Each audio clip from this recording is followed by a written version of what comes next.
On a eu la chance de connaître Mohamed Aïssaoui lors de sa résidence ici à La Réunion. C'était une résidence avec une bourse de la DACOI. C'était un projet un peu de partenariat entre la ville de Saint-Denis, le département de La Réunion et la DACOI, enfin la DRAC à l'époque. Donc on m'a fait croiser en train de faire des recherches aux archives départementales. Donc pour voir si tout se passait bien et c'est tout. Et puis le livre est sorti, m'avait eu une copie, m'a pas eu l'occasion de lire à ce moment-là, mais au moment où c'est la musique me sert à lire, et c'est là que nous apprend que les gagne le prix Renaudot. Et là, on me dit, oh là, attends, c'est quoi là, le prix Renaudot, c'est pas n'importe quoi en France. C'est pour moi le deuxième prix littéraire après le Goncourt. Et là, même, ils mettent la main à lire. Et en lisant cet ouvrage, je crois que c'est l'affaire de l'esclave Furcy, mais il faut un film. Et puis, pour moi, au fur et à mesure des pages que je m'étais lire, au fur et à mesure, je m'étais voir des différentes séquences d'une fiction. Et là, mais appelle tout de suite, écoute, Mohamed, qu'est-ce que tu penses faire ça en film d'animation? Et il dit, oh, je te suis à 100%.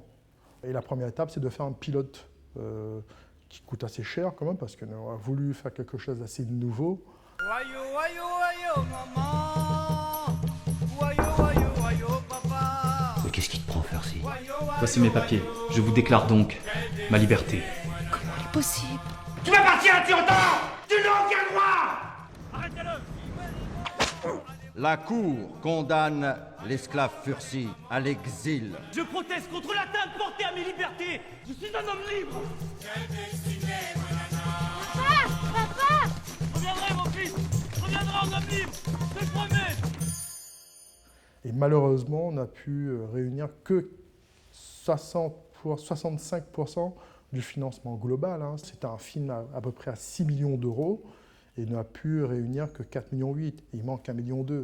Et à ce niveau-là, tant qu'on n'a pas bouclé le budget, le financement total, ne peut pas permettre de lancer la production jusqu'au bout. C'est un gros risque financier. Néanmoins, le projet reste quelque part dans le coin de votre esprit? Toujours, il est toujours là.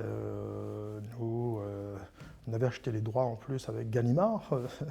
Et c'est toujours là. Et on attend la suite du financement.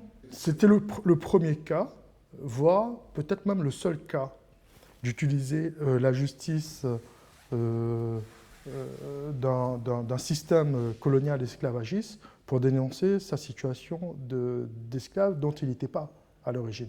C'est ça la vraie histoire.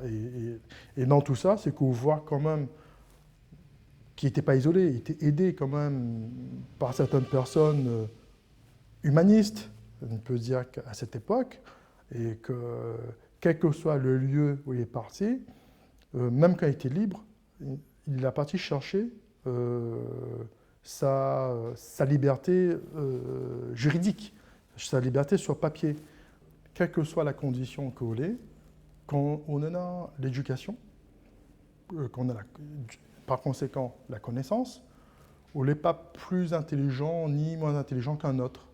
C'est qu'il a eu la chance de pouvoir lire et écrire, et il a utilisé cette opportunité pour défendre son propre cas.